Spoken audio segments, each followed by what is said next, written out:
Shania and Shawana of Mommy and Me, promoting a healthy, open communication parent-child relationship, encouraging hard talks to find balance in a safe place at home, to form a stronger bond that will last a lifetime for generations to come.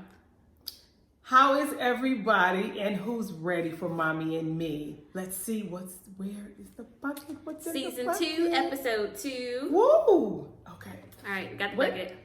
Wait. It's only one thing in the bucket. It's only one thing in the bucket. Okay. It's only one thing to talk about this weekend. Happy Mother's Day. Happy Mother's Day! So today's episode, we're going to talk about Mother's Day. Yay! Since That's I'm with nice. my mom, and that's this weekend, it's only right to have a Mother's Day episode. I have 3 beautiful children, 2 adorable, lovely daughters, and 1 handsome son. So I'm a proud mommy. I'm not just saying that because she's right here, but I really am a proud mommy. Life has been interesting being a mother of 3, Shania being the eldest, as they say, right? I did a lot of learning with Shania, so this makes me super excited that we have the relationship that we have right now, despite the ups, the downs, the ins, the outs, and even times when we didn't have as much except for each other, because I was like, she was my little roadie, she was my little ride or die. She would be everywhere with me, go everywhere with me. So yeah, it's special to me. What's up with Mother's Day? What you got? That was in the bucket. What's going on? Well, Mother's Day celebration has been around since since I think 1960s. I forget the lady it was founded after, but Mother's Day has been around for some time. I forget her name. Oh my God. Anna Marie Jarvis. I take that back. She lived from 1864 to 1948, was the founder of Mother's Day holiday in the United States. Just, fun fact, random, if you guys didn't know. But as I celebrate my mom, as the world celebrate their moms, I want to take a moment to stop and pause for people celebrating their moms who are no longer here with us. We're both grateful to still have our moms, but we know that this is a hard time of the year for a lot of people. And I just wanted to pause and say, you are loved. You are loved. Yes, you are loved. Mm-hmm. You are. All right. And we're glad that you're even pausing to watch this, because I know sometimes as it relates to this, it's hard for people to watch stuff, to hear it, to be around anybody, any type of conversation, to say it.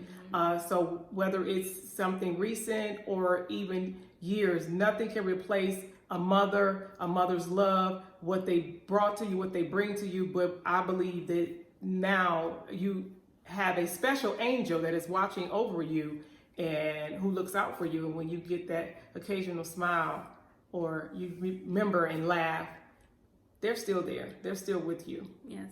Yeah. What you got? So, on this Mother's Day, how does it feel?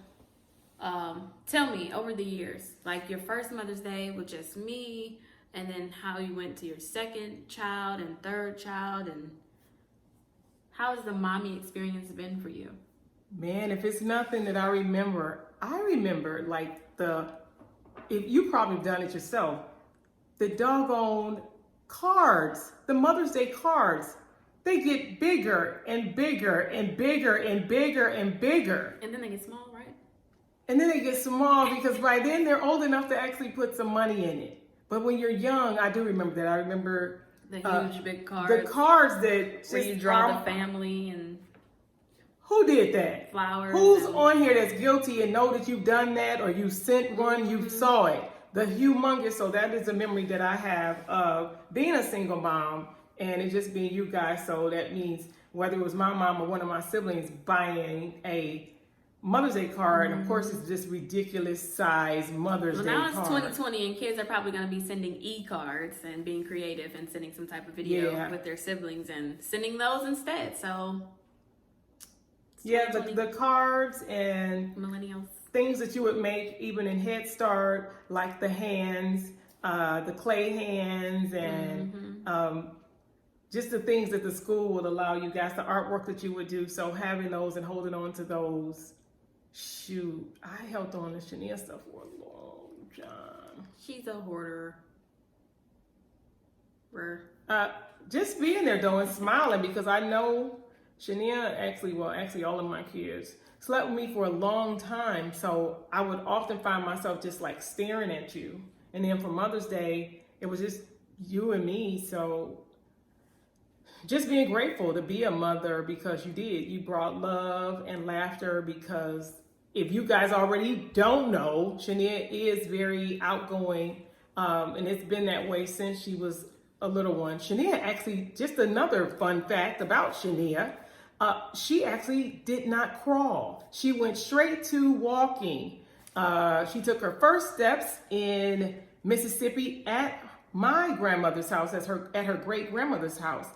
She was stood up around the coffee table and she started walking around the coffee table. So she went straight from no crawling to just started walking. So that's a fun fact about her. She's always, and anybody know her, she has a mover and a shaker. So she's been kind of really active all her life. So she's made me pretty proud. I mean, we've had some unique moments, but it's all in all, I'm still enjoying the ride and grateful that God allowed me to be your guardian, to you to come to earth by way of me. So I'm grateful that he chose me, because it's something that he felt that I could give to you that you then would need to give to the world. So I'm grateful. To the world. So that brings my next topic of discussion, bringing what I have to the world instead of to my child. So how do you feel about me not wanting children? Okay, just in case you guys don't know, she does not plan on having any little ones, any children. Yes. It is your choice. The way we were raised, like my mom, as it relates to my children, my mother was never a babysitter. So I'm not one that feel the need to say, oh, give me a grandbaby, because I would hope anyone would never put that pressure on, whether you're a male or female watching this, because I believe that as an individual, you should be able to live your life. And if you really within yourself believe that your life, that's not the steps that your creator, our creator have for you, because there's so much to do without having children. There's so many other people to help, so many other people to love, so many other children. And Shania is fortunate. She actually does have a minor sibling. So anything that she really would want to do, want to play, so happen to be a girl, she does a lot of fun girl things that she would do if she had a kid. So I think it's your choice. I'm actually okay with it. So what do you have to say for people who have parents that aren't okay with it? We know for them that it's a tough pill to swallow. I say, yeah, and I'm saying it. Do not allow someone to pressure you into having a baby, bringing life into this world, and you really know, not only are you possibly not ready, but that's not something that you want and may not even need, because if that is not what is in the unique plan and will for your life, don't do that. Don't do it for the sake of someone else, because it's about you as an individual. That's why I can celebrate Shania, even though she's physically has not had any children, but she's definitely a great big sister to her siblings, as well as she is really, really looked up to by even her little cousins. Her cousins really, really, really look up to Shania. They talk to her and ask her for encouragement and advice.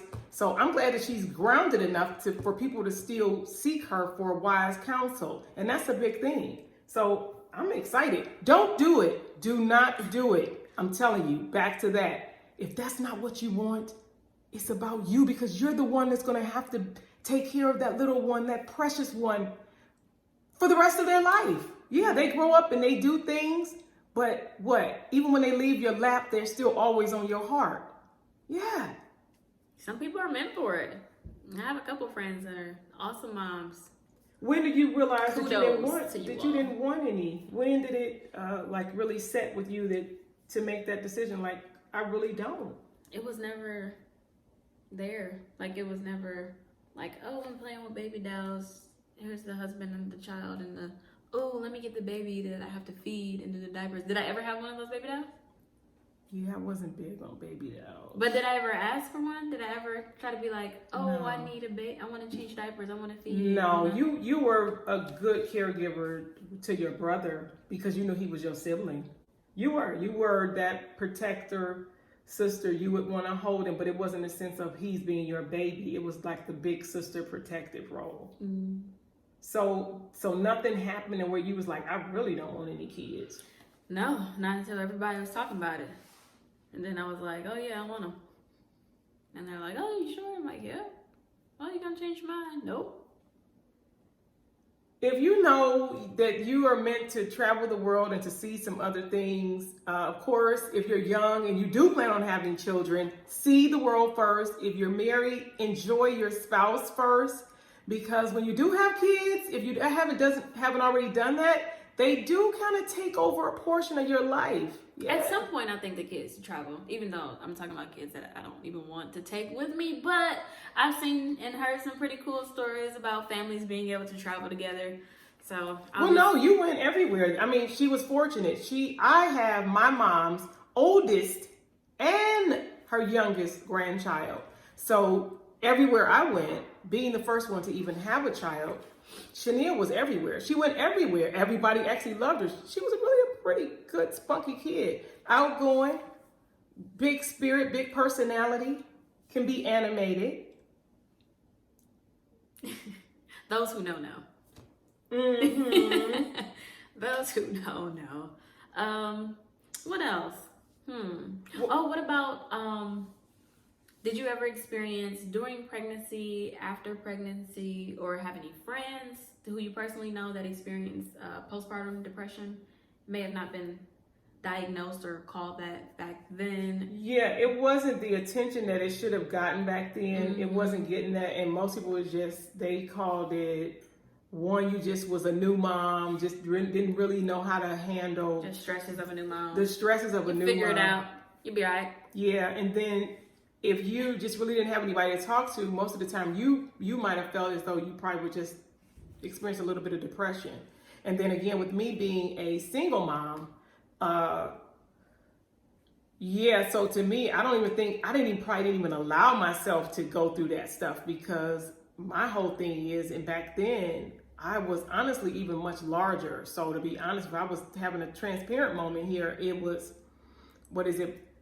I'm already overweight. I now have this baby. So it was more or less a work, church, home, my baby. It was all about Shania, me getting what I needed to do to take care of her because it was just us. And so there was nobody else. So I didn't have time. I didn't have time to be depressed. I didn't have time to cry because I still had to figure stuff out for us. Yeah. But did you ever have any friends that experienced it? I believe some of my buddies were actually really depressed. We just didn't know. Nobody actually sought help and had medication for postpartum. And then did they just eventually get over it? They did. They eventually got over it. No one that I personally know where they really was like, I don't really like my kid, or where I felt or saw that there might have been some form of abuse with them being an infant. No, it was more so prior to the depression. And at that time, we really didn't. You didn't have time to do that. You gotta push through. So I mean, we still don't have time now. Yeah. People just. Yeah. Did you guys have coping mechanisms or anything that was like, oh, this is what we do to deal with or to relieve stress? Probably just really being around each other and trying to be at that time really being a village for one another. Me having siblings, again, Shania was like their baby doll. Even one of your aunts, that you guys are only 10 years apart, so she's your aunt, but in some cases she almost like that older big sister. So having that support, that kind of helped. But even I was never older. I'm Elle's older big sister. Well, lucky her. I tell her, Elle, which is Shania's youngest sibling, she actually gets the best version of me, even with me being older when I had her, versus her having a younger mother, because I've been through a few things. even though right now, kids, they think they know. So sometimes she be acting like I ain't been here before. Y'all know what I'm talking about, right? Yeah. It's still cool. It's still a blessing because there are so many people, there are so many women, and God bless anybody that's watching this and you know that you do have a desire to even have a child, and for whatever reason, whether it's physical or even mental, we are praying for you. Matter of fact, I had the opportunity since even being here, meeting some wonderful people who are part of the foster care system, who assist foster youth as well as young adults who are even aged out, and they have agencies. So get that information as it relates to possibly being a foster parent, because that's a great place to start for somebody who's even interested. You take care of somebody else's child for a week, a month, a few months. That'll kind of make you really say, do I really want to have this in my life, versus just being a blessing to someone else and being able to give them back, right? Yeah. Get attached real quick. Yeah. Yep. That's intense. Now, you watching me as a mother, or even with your grandmother, how did you feel, especially being the oldest one? What was your view on even us as mothers, and at some time us being together? Did you have any of your friends that really just didn't get along with their moms? Yeah. And how did that make you feel as it related to our relationship, when you think about some of your friends who may just didn't really have Obviously I was grateful for our dynamic of mother-daughter relationship. I had a lot of leniency and trust and just kind of freedom to not do as I please, but yeah, respectfully, just live. Did you ever try to advise them, because of what you felt that the nurturing and the comfort and love that you was getting that they might not have been receiving? Did you ever try to advise them? Advise them to just come to our house. Yeah. Just come over, just hang out. My mom's gonna love you. You're gonna be awesome. Just stay all day till you gotta go home, and then you just come back and do it again tomorrow. I think one time I asked you if somebody could live with us. Didn't I ask you? Yeah. Tiffany, didn't I ask you to live with us? Yeah. Tried to get my mom to let somebody live with us. I'm that kind of mom that I would actually rather, because I needed to keep an eye on this one. I'm old school, so Shania really didn't spend, as in a previous episode, gotta watch that episode. She wasn't really allowed to spend the night away, so it was more better for me, not so much her, for them to come to our house. Plus, I just love being there to be able to just pour into them, and then watch them grow, watch them develop. Yeah. Yep. But no, I always like our family. I'm just used to a lot of women.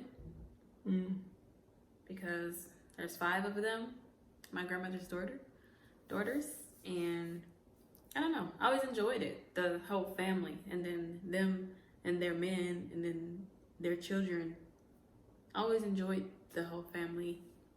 Did we ever have any Mother's Day traditions, or just the same as any other holiday, just whose house we going to hang out and give grandma a big fur coat, or whatever y'all used to give her, all this fancy my mom jewelry? often had, as everybody got older, she would have, of course, this big one something that she would want. So of course that's the time that we would really shower, usually on Mother's Day, even more so than her birthday and Christmas. So watching her cry as she opened up different things.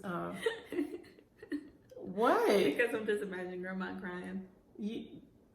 Crying as she opened up, some of her wish list things, knowing that she was going to get them all along, but it still was cool though. God bless her. You gotta love Miss Chris. Hey, Mom, happy Mother's Day. Happy Mother's Day, Granny. Yeah. Well, I'm glad you paused for the calls to just stop and talk about and say Happy Mother's Day. She actually did, and I don't have it down here, but she got me a Apple Watch. That's what she wanted this year. She wanted an Apple Who's Watch. going anywhere? Who needs another new bag? Not me, not right now, right? you know, and I can't go anywhere, right? Because I often make requests for plane tickets. She's been great about that. We're not flying anywhere right now. So, yeah, that's what I want, because it's either usually something for work. I do graphics and a whole bunch of other stuff. So I said no work this time, but we're not traveling. Bags are nice, but the money I would spend on a bag, usually that's why she, buy me a plane ticket or something, because my stuff is big. But yeah, I'm excited. So again, thank you guys. And I have to say this as she paused for the calls to step away. But Shania did not have a baby, but we cannot, because for me, that was like my I called her my grand dog. So this year, she didn't birth it, but she did, and she wasn't going to talk about it. I wasn't. Lady girl, which was Shania's Shih Tzu. She passed this year. She passed actually not even a month ago. So for me, because she was here when Shania got here to Georgia. So she had her the entire time. She just turned 11. And she's been a part of our life for a long time. And knowing that Shania was not going to have any kids, I've always seen Lady as my grand dog. So for me, it's been tough, despite even everything that's going on with the world. So one of my losses that was tough for me to lose her, because she would always be around me. It was times that she wouldn't even listen at Shania, that she would listen at me, and she would come to me. Of course, I'm Granny, so of course I'm gonna drop something on the floor, right? So again, part of this episode is dedicated to Lady. My grand dog, my grandpup. So no, she didn't birth any, but don't be fooled. She did have a little one, and Lady Lewis. So this episode is dedicated. We're saying Happy Mother's Day to all of you, and even to me. But this episode is dedicated to Lady. And if you have a fur family, as some people call them, I get it. Because before Shania, unless it was a fish or something, I never thought that I would be crazy about a dog. And I did. I fell in love with my grand dog, Lady. And so, without doing all the ugly cry, this episode is dedicated to her. And come over here so we can get out of this episode, Shania. Come on. We have to end this episode. But again, we thank you guys for plugging in, for subscribing. Make sure you share with someone that you know that needs to hear this and needs to see that people are continuing that all families are not at each other's throat. There are families who really do get along and really make an effort to have stronger relationships and create stronger bonds for generations to come. And I get to do it with Shania. Come on in. And if you guys don't have that type of relationship with your mother, she gave you life. So still reach out just to say, Happy Mother's Day. I'm asking you guys to be the bigger person. And if you have a mother that is still alive, to reach out and say Happy Mother's Day, and do your best to just do your part and keep moving on about your day. But she did give birth to you, so it's unfortunate. I hope you do have that person in your life who takes on that role, your godmothers, anybody, any woman that's in your life that you look up to, that has raised you, that has helped you. We all do the same. Text threads to aunties, to cousins, to friends, to everybody that you know that have children. When we do the happy birthday text thread, go ahead and send one to your mom if she is still alive, because there's a lot of people who wish their mothers were still alive. That'll be visiting graves, that'll be praying, that'll be in their own little mind of sadness this weekend. So make sure that if you have someone that is still alive and well, that you do just send out the message, or maybe even surprise, leave a voicemail, send out a card, even if it's a day too late. It's still create a 30-second video. It's never too late. So don't let it go unsaid. Don't let it go undone, because we know that tomorrow is not promised. We saw that, and we're feeling that right now, even this year. So forgiveness is for you. And I'm about to get off. We're about to get out of here. Remember, forgiveness is for you. You can't change what happened, but you can change how you respond to it. It is about you. Forgiveness is for you. There are things that this world still wants to bring to you. Don't allow forgiveness, whether it's due to a parent or the lack of thereof. In some cases, they were only giving you all that they had. So kind of remember that and move forward. Some things you can't get over, but you can move beyond. And just be better. And for the ones that may not even be in a guardian, they may not have been your birth mother, but you know they raised you. Yeah. Again, happy Mother's Day from Mommy and me. Happy Mother's Day, guys. Yeah, we will see you next time.